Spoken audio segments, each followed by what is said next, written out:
శ్రీగారు ముందుగా మీ దగ్గర నుంచే ఇప్పుడు ఈ రకమైనటువంటి నిర్ణయం ఎందుకు తీసుకోవాల్సి వచ్చింది, కాంగ్రెస్ పార్టీ తీర్థం ఎందుకు పుచ్చుకోవాల్సి వచ్చింది? ఎందుకంటే మీ రాజకీయ ప్రస్థానం అంతా కూడా కాంగ్రెస్ వ్యతిరేకంగానే సాగింది. ఎన్టీఆర్ గారి హయాంలో కావచ్చు, లేక చంద్రబాబు నాయుడు గారి టెన్యూర్లో కావచ్చు, తెలంగాణ రాష్ట్రం ఏర్పడిన తర్వాత బీఆర్ఎస్ తీర్థం పుచ్చుకున్నప్పుడు కావచ్చు. ఇప్పుడు కాంగ్రెస్ పంచం చేరారు, ఎందుకు అంటే రాజకీయాలు అనేటి డైనమిక్గా ఉంటాయి.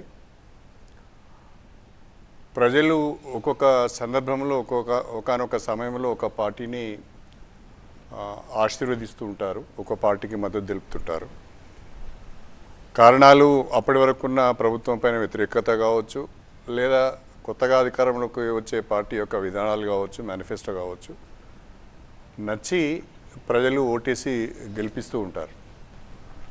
తెలుగుదేశం పార్టీ నుంచి 2013లో టీఆర్ఎస్ పార్టీలోకి వచ్చాను.